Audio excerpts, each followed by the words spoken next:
Ladies and gentlemen, I want to keep this video short and sweet. Well, as sweet as I can potentially make it, given the severity of the situation.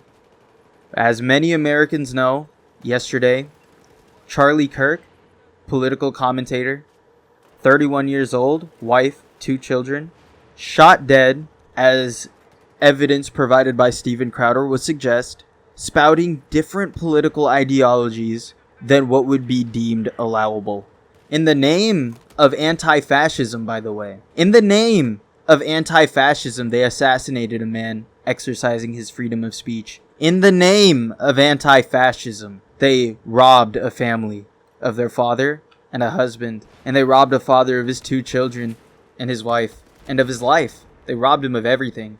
In the name of anti-fascism, for having differing opinions on a platform that's known for debating different opinions in different topics. No, the time for debate, the time for talking, all that, these people can't be reasoned with. I'm sorry, but it's time that we actually distinguish between the left wing and leftists, okay? The leftists, and I'm going to make this clear distinction just for this one video, okay?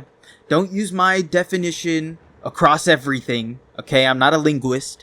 But by leftists, I'm talking about those that are actually finding ways to justify, in any way, Charlie Kirk's untimely demise. It's honestly just gut-wrenching. It's sickening. It's deplorable. It's awful what happened to Charlie Kirk. And the reason why I'm saying all this is because he was an American above all else. Literally, the most that he was guilty of is just being on a college campus and saying his opinion under the First Amendment. That's all he's guilty of. And he got his life taken away. Death sentence. RIP. RIP. Over. Dead.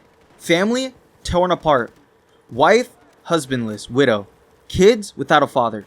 All because he had a different opinion. And he wanted to express that using his First Amendment speech.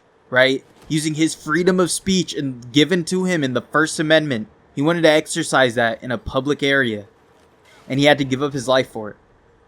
This is, in every sense of the word, and every sense of the term, a spiritual war. This isn't about left versus right anymore. This is clearly good versus evil. And that distinguishing factor between left and leftists is very important. Leftists, those that are justifying this, those that use rhetoric to demonize people like Charlie Kirk in the past decade and a half, longer. People who use this type of rhetoric to cast those that disagree with them as Nazis and as fascists, and these such inflammatory terms that are then used later as justifications as to why they're dead. Those people are, in every sense of the word, evil. You know, we're told growing up, watch out for evil. Evil exists. Watch out for it.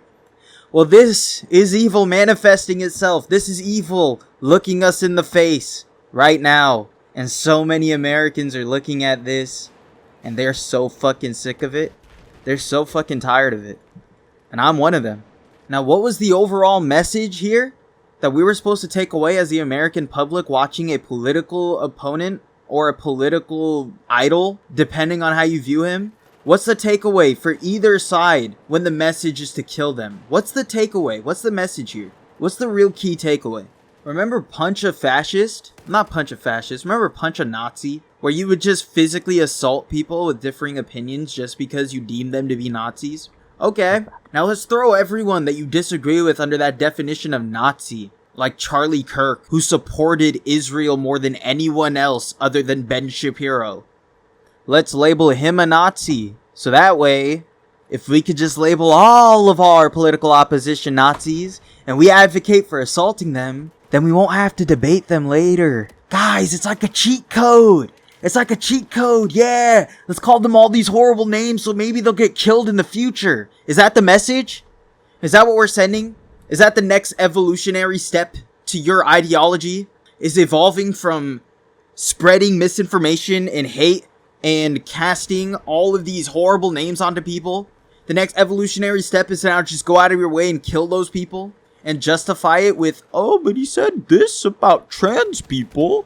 This is what I mean when I say that we are in a spiritual war, where you have people literally murdering a spokesperson that speaks on basically half of the country, speaks on behalf of them. You're murdering him for trans rights, for the right to have gender change in elementary school, to have hormone blockers in 10-year-olds' lunches. That's what you're fucking advocating for. When you murder a father of two of them, 2 children. You murder a father of 2 children, making their lives way, way, way worse. And you're doing this in the name of the children? It's all of these sick and evil and twisted perversions of normalcy, which we desperately need to end as a society.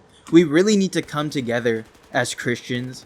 We really need to come together and condemn this totally, as we already all have. And not only that, condemn all those that may have even said anything that could have even led toward this. Condemn all of MSNBC, condemn CNN, condemn anyone that pushes a narrative that even could lead toward, oh, if you're right wing, then you're a Nazi. Condemn all of those entirely. And go a step further, arrest them. Go a step further and arrest them. Because when is it enough? When is it enough? Genuinely, when is it enough? I don't care at this point if it's unconstitutional. You know what's unconstitutional? Killing someone for using the First Amendment. I think now is probably the last time we should take the Constitution into effect, and I think we should just fucking arrest people who are calling for political violence. We should just fucking arrest people who are trying to normalize people dying over politics. We should just fucking arrest people who are calling for the death of a father of 2. We should arrest people that are calling for the death of them, or even somewhat alluding to it. And maybe that's a hot take on my part. Maybe I'll take the L there later on if I'm called out for it. But fuck it. That's my position. What you gonna do? Shoot me over it? Am I supposed to be scared of that now?